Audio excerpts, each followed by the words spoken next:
तो exercise 20D के question number 7 तक कंप्लीट हो चुके हैं। आज की क्लास में क्वेश्चन नंबर 8 से स्टार्ट करेंगे। तो क्वेश्चन नंबर 8 है, the legs of a right triangle are in the ratio 3:4 and its area is 1014 centimetre square. Find the length of its legs. The legs of right triangle, जो उनका ratio given है कितना, 3:4 है। तो जो legs होते हैं इसमें राइट ट्रायंगल में, देखिए जो राइट ट्रायंगल होता है उसकी लेग्स को कहते हैं जो 90 डिग्री का एंगल बनाती हैं, उन साइड को कहते हैं, माने ये और ये। तो एक ये बेस हो जाता है और ये हाइट हो जाती है, परपेंडिकुलर हो जाता है। परपेंडिकुलर, इसी को हम हाइट बोल देते हैं। क्या बोल देते हैं? हाइट। तो ये जो होती है ये लेग्स कहलाती है, ये लेग्स होती हैं इसकी। तो जब लेग्स का रेशियो दिया है इसमें, माने बेस और जो हाइट है उसका रेशियो गिवन है 3:4 और इसका एरिया दिया हुआ है इतना दिया है। Find the length of its legs. Legs इसकी फाइंड करना है। तो क्या क्या गिवन है इसमें, राइट कर लें। द रेशियो ऑफ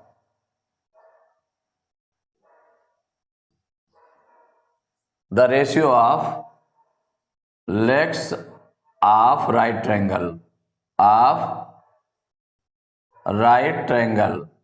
इक्वल है 3:4।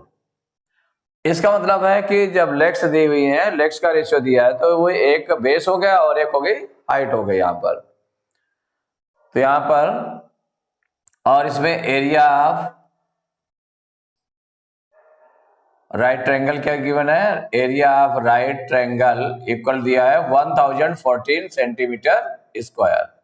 तो जो रेशियो दिया है उससे हम लेट कर लें। लेट इसमें किसी कॉमन फैक्टर माने x का मल्टीप्लाई दोनों में कर देंगे। तो लेट बेस बी, एक बेस हो जाएगा एक हाइट हो जाएगी। Base be 3x centimetre and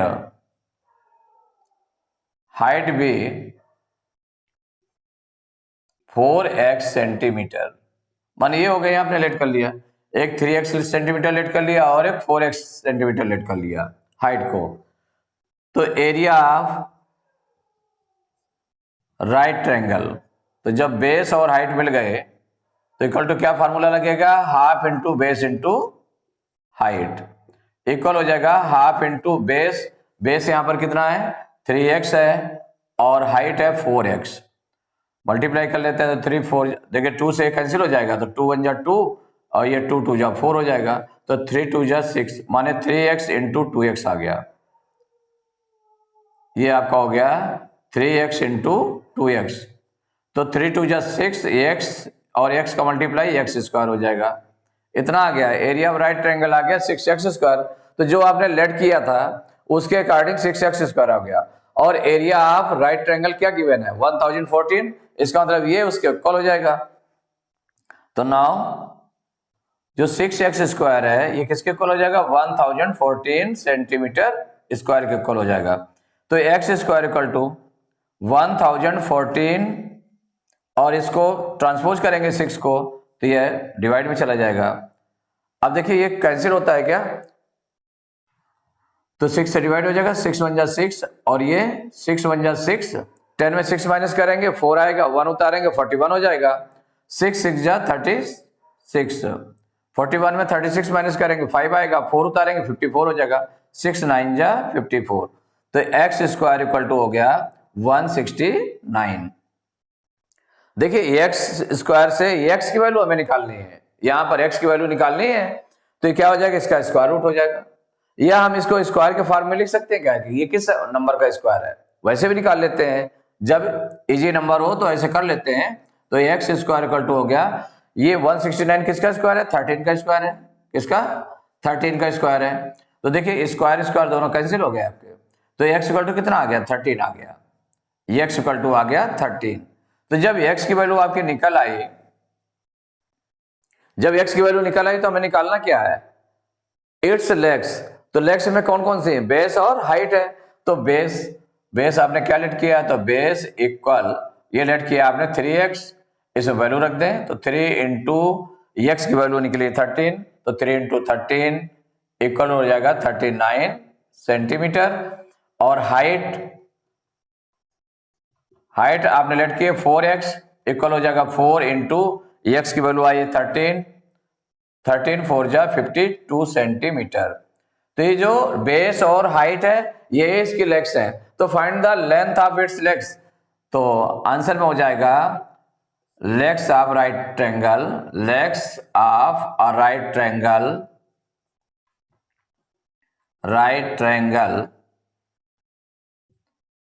equal कौन कौन से हो जाएंगे, एक 39 सेंटीमीटर हो गए एंड 52 सेंटीमीटर, माने इसकी लेग्स हो गई, एक बेस हो गया और एक हाइट हो गई या परपेंडिकुलर हो गया।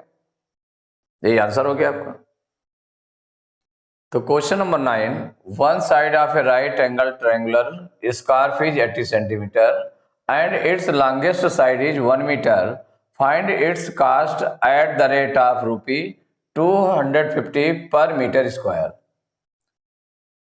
देखिए राइट एंगल ट्रायंगुलर स्कार्फ है किस शेप में है, ट्रायंगल शेप में, ट्रायंगल शेप में जिसकी एक साइड दी हुई है 80 सेंटीमीटर और उसकी लॉन्गेस्ट साइड दी हुई है। जब राइट एंगल ट्रायंगल है मीन्स है राइट ट्रायंगुलर शेप में है स्कार्फ, तो इसका मतलब वन एंगल तो 90 डिग्री है, तो 90 डिग्री की जो अपोजिट साइड होती है वो क्या कहलाती है, हाइपोटेनस, वो लॉन्गेस्ट साइड होती है। हाइपोटेनस जो होती है वो लॉन्गेस्ट साइड होती है, तो इसका मतलब हाइपोटेनस गिवन है और वन साइड गिवन है। तो वन साइड में अगर हम इसको बेस ले लें और लॉन्गेस्ट साइड को क्या ले लें, लॉन्गेस्ट साइड को इसको बेस ले लिया और लॉन्गेस्ट साइड को ले लिया गया हाइपोटेनस, तो बेस हो गया और हाइपोटेनस हो गया।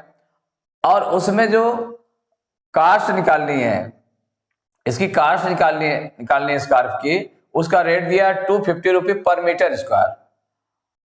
तो इसका मतलब जो एरिया उसका निकालेंगे पर मीटर स्क्वायर है ना, तो इसका मतलब एरिया हमको फाइंड करना पड़ेगा स्कार्फ का। तो स्कार्फ जो है राइट एंगल शेप में है, तो इसका मतलब उसका हम परपेंडिकुलर निकाल लें। पहले परपेंडिकुलर जब निकाल लेंगे तो परपेंडिकुलर हाइट हो जाएगी, तो उससे हम फिर एरिया निकालेंगे, एरिया निकालने के बाद फिर इसका मल्टीप्लाई कर लेंगे। तो जबकि पर मीटर स्क्वायर दिया है, इसका मतलब दोनों को मीटर में चेंज कर लें। तो वन साइड मीन्स बेस, क्या क्या गिवन है उसमें देख लें हम। तो इसमें है बेस, वन साइड को हम बेस एज ए बेस ले लेंगे, तो बेस इक्वल टू हो गया 80 सेंटीमीटर। इसको मीटर में हम चेंज कर लेते हैं, तो मीटर में देखो चेंज करेंगे तो क्या हो जाएगा, equal 80/100। 1 metre equal to 100 centimetre होता है। तो सेंटीमीटर से अगर मीटर बनाएंगे, सेंटीमीटर से मीटर बनाएंगे तो 100 से डिवाइड करना पड़ेगा, क्योंकि छोटी यूनिट से बड़ी यूनिट बना रहे हैं। तो since 1 metre equal to 100 centimetre, इसीलिए आपने डिवाइड इसको किया है। तो इसको डिवाइड करना चाहे डिवाइड कर ले या इसी रूप में। तो देखिए 0 से 0 कैंसिल हो जाएगा, 10 से 8 को डिवाइड करेंगे तो 0.8 मीटर आ गया। ये हो गया बेस हो गया। और इसमें क्या दिया हुआ है, लॉन्गेस्ट साइड मीन्स हाइपोटेनस। तो हाइपोटेनस जो होगी वो लॉन्गेस्ट साइड हो जाएगी। हाइपोटेनस इक्वल कितना है, 1 मीटर है, ये मीटर में ऑलरेडी गिवन है, ये मीटर में निकाला है बेस। 1 मीटर जो है हाइपोटेनस हो गया, तो बेस हो गया, हाइपोटेनस हो गया। हम इसमें परपेंडिकुलर निकाल लें। पहले हम क्या करें, परपेंडिकुलर इसका निकाल लेते हैं, क्योंकि जो परपेंडिकुलर होगा वही हाइट हो जाएगी, राइट ट्रायंगल की वो हाइट हो जाएगी और ये बेस हो जाएगा, उससे फिर एरिया निकाल लेंगे।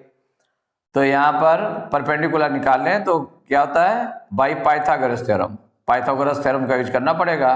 तो बाई पाइथागोरस थ्योरम क्या होता है, base square plus perpendicular square equal to hypotenuse square, ये होता है।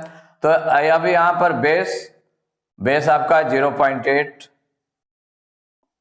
इसका स्क्वायर हो जाएगा, प्लस परपेंडिकुलर स्क्वायर निकालना है परपेंडिकुलर, तो perpendicular square equal to hypotenuse है 1, तो 1 का स्क्वायर। अब यहाँ 0.8 का स्क्वायर करेंगे तो 0.8 इंटू 0.8 मीन्स हो जाएगा 8 8 जा 64, और पॉइंट के बाद 1 डिजिट 0.8 में, और 0.8 में दूसरे में भी 1 डिजिट है पॉइंट के बाद में, तो 1 1 2 डिजिट में 4 पॉइंट लग जाएगा, तो 0.64 हो गया। प्लस पी स्क्वायर इक्वल 1 का स्क्वायर करेंगे मीन्स 1 इंटू 1, 1 इंटू 1 कितना आ जाएगा, 1 आ जाएगा। अब पी स्क्वायर इक्वल टू, इसको ट्रांसपोज कर दें इधर, तो 1 माइनस 0.64। अब देखिए 1 में 0.64 माइनस करना है, इसको बहुत ही सवाल करेंगे क्योंकि जो कि डेसिमल में है, तो ये डेसिमल में है और ये इसमें डेसिमल नहीं लगा हुआ है, तो जिस नंबर में डेसिमल नहीं लगा होता है उसमें उसके बाद में डेसिमल लगा करके, पॉइंट लगा करके, 1 के बाद पॉइंट लगाया गया, जितने जीरो की जरूरत होती है उतने जीरो लगा देते हैं। इसमें माइनस करना है 0 पॉइंट किसी दूर रखते हैं, 64 माइनस करना है, तो कितना आ जाएगा, इसमें 10 में से 4 माइनस करेंगे 6 आ जाएगा, या 9 में 6 माइनस करेंगे 3, और यहाँ पर 0 बचा आपका, तो 0.36 आ गया। कितना निकल आया, 0.36 निकल आया। तो अब पी स्क्वायर से हमें पी निकालना है, पी स्क्वायर से पी निकालना है तो इसका स्क्वायर रूट लेना पड़ेगा, तो स्क्वायर रूट हो जाएगा 0.36, ये स्क्वायर रूट हो जाएगा। अब इसमें इसके फैक्टर करना पड़ता है, जैसे 0.36 है, इसके फैक्टर करना पड़ेगा, तो हम इसको कैसे रख दें, तो p इक्वल टू, इसको फ्रैक्शन में रख दें पहले, तो 36 अपान 1 और पॉइंट के बाद 2 डिजिट है तो 2 जीरो हो जाएंगे, ये पूरा स्क्वायर रूट में। अब इसके बाद में p इक्वल, अब देखिए इसके जो 36 किसका स्क्वायर है, 6 का स्क्वायर है, या हम देख लेंगे 36 है, 36 के अगर हम फैक्टर करेंगे, 36 के फैक्टर करें तो केवल 2 फैक्टर्स हो रहे हैं, 6 इंटू 6, या 36 के हम पूरे फैक्टर्स कर लें, प्राइम फैक्टर्स, तो 2 से डिवाइड करेंगे तो 2 1 जा 2, 2 8 जा 16, और फिर 2 9 जा 18, फिर 3 जा 9, 3 1 जा 3, तो कितना आ गया, ये हो गया। फैक्टर्स आपने लिखे सपोज करिए, तो ये 2 इंटू 2 इंटू 3 इंटू 3, ये 36 के फैक्टर हो गए, और 100 के 10 के रूप में कर ले तो 10 इंटू 10 हो जाएगा, 10 इंटू 10। अब देखिए इसमें स्क्वायर रूट निकालना है, तो इसका जो पेयर है, तो 2 इंटू 2 का एक पेयर बन रहा है, और एक 3 इंटू 3 का बन रहा है, और एक 10 इंटू 10 का बन रहा है, तो इस पेयर में से एक नंबर ले लिया गया 2, 3 इंटू 3 के पेयर में से ले लिया गया एक 3, अपान 10 और इंटू 10 के पेयर में ले लिया गया 10, तो एक p इक्वल टू कितना हो गया, 2 3 जा 6 अपान 10। अगर इसको हम 10 से डिवाइड करें तो 0.6 आ जाएगा, 0.6 सेंटीमीटर। ये किसमें चेंज किया था, मीटर में चेंज किया गया था, तो इतने मीटर हो गया, तो 0.6 मीटर हो गया, 0.6 मीटर। ये p निकल आया, तो जो परपेंडिकुलर निकला वही हाइट होगी उसकी, तो क्या निकल आएगी, हाइट, तो हाइट इक्वल टू हो गया 0.6 मीटर। अब इसके बाद एरिया ऑफ स्कार्फ निकालना है, तो ये ट्रायंगल शेप में है, तो एरिया ऑफ स्कार्फ, जो ट्रायंगुलर स्कार्फ है, इसका क्या हो जाएगा, half into base into height, equal हो जाएगा हाफ इंटू बेस, बेस यहां पर कितना है, बेस आपका आया 0.8, 0.8 इंटू हाइट कितनी है आ गई 0.6, इसको डिवाइड कर लें तो 2 1 जा 2, और ये होगा 2 3 जा 6 माने 0.3। अब इसको मल्टीप्लाई कर लें तो 8 3 जा 24, पॉइंट के बाद 1 डिजिट, पॉइंट के बाद 1 डिजिट, तो 2 डिजिट बिफोर पॉइंट आ गया, तो 0.24 मीटर स्क्वायर, इतना एरिया ऑफ स्कार्फ निकल आया। और रेट क्या दिया हुआ है स्कार्फ का, रेट जो दिया हुआ है, रेट गिवन है, रेट इक्वल टू है 250 रुपी पर मीटर स्क्वायर, माने 1 मीटर स्क्वायर का इतना रुपीज है 250 रुपीज। तो कास्ट ऑफ स्कार्फ क्या हो जाएगा, रेट ये दिया है तो कास्ट ऑफ स्कार्फ इक्वल, अब देखिए जो रेट है उसका मल्टीप्लाई किस में करेंगे, इतने मीटर स्क्वायर निकल रहा है तो इसे मल्टीप्लाई कर दें, तो 0.24 इंटू 250। अब देखिए इसको मल्टीप्लाई करेंगे तो 24 0 जा 0, 24 5 जा 120 की 0 कैरी 12, 24 2 जा 48 और 12 60। अब पॉइंट देख लें, काउंट करके लगा लें, तो पॉइंट के बाद 1 2 डिजिट है तो 2 डिजिट में 4 पॉइंट लग गया, तो इक्वल कितना आ गया 60 रुपीज, कितना निकला है 60 रुपीज। तो कास्ट ऑफ स्कार्फ निकाल लेते, find its cost at the rate of this, तो ये कास्ट ऑफ स्कार्फ निकल आए 60 रुपीज। यही आंसर हो गया। तो इसमें आपने क्या देखा, one side of right angle triangular scarf is 80 centimetre and its longest side is 1 metre. तो ये आपका बेस हो गया, क्योंकि राइट ट्रायंगल है तो ये बेस हो गया, और जो लॉन्गेस्ट साइड हो गई वो क्या हो गई, हाइपोटेन्यूस हो गई 1 मीटर, और बेस आपका सेंटीमीटर में गिवन था, इसको भी आपने मीटर में चेंज कर लिया, तो 80/100, 100 से डिवाइड किया, 0.8 मीटर आ गया। अब इसके बाद में पाइथागोरस थ्योरम का यूज करके परपेंडिकुलर निकाल लें, तो base square plus perpendicular square equal to hypotenuse square. तो बेस हमारा 0.8 है, तो 0.8 square plus perpendicular square equal 1 square. Hypotenuse कितना, 1 स्क्वायर है, 1 है तो 1 स्क्वायर हो गया। तो 0.8 का स्क्वायर कितना हो जाएगा, 0.64, 0.64 plus P square equal to 1 का स्क्वायर किया 1 आ गया। तो P square equal to 1 minus, इसको ट्रांसपोज कर दिया था, तो 1 माइनस 0.64, 1 में से 0.64 को माइनस किया तो 0.36 आ गया।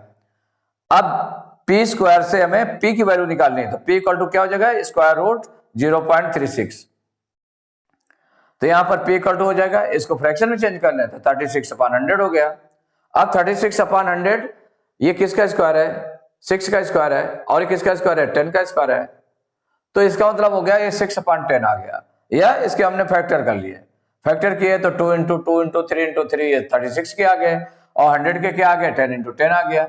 तो पेयर बन गए, हर पेयर में से 1 1 नंबर ले लिया आपने, न्यूमरेटर में 2 हो गया एक, और एक 3 ले लिया, और डिनोमिनेटर में 10 ले लिया। तो 2 3 × 6/10, तो कितना निकल आया, परपेंडिकुलर इक्वल टू 0.6 मीटर हो गया। यही परपेंडिकुलर आपका हाइट हो गया 0.6 मीटर। जब हाइट और बेस हो गया तो उससे हम एरिया ऑफ स्कार्फ निकाल लेंगे, क्योंकि स्कार्फ का एरिया क्या होगा, फॉर्मूला क्या लगेगा, क्योंकि ट्रायंगल शेप में है, इसलिए half into base into height equal half into base हो गया 0.8 इंटू 0.6। अब ये 2 से डिवाइड हो जाएगा 0.6, तो 0.3 आ गया, तो ये निकला है 0.24 मीटर स्क्वायर। और रेट जो दिया है, रेट ऑफ स्कार्फ वो दिया 250 रुपी पर मीटर स्क्वायर, इतना रेट दिया हुआ है। 1 मीटर स्क्वायर का इतना है, इतना 250 रुपीज है, तो cost of scarf equal to कितना हो जाएगा, तो जितना एरिया निकला उसमें 250 का मल्टीप्लाई कर दिया गया तो 60 रुपीज आ गया। यही आंसर हो गया। तो एक्सरसाइज 20D के क्वेश्चन नंबर 9 तक कंप्लीट हो चुके हैं। नेक्स्ट क्लास में क्वेश्चन नंबर 10 से स्टार्ट करेंगे।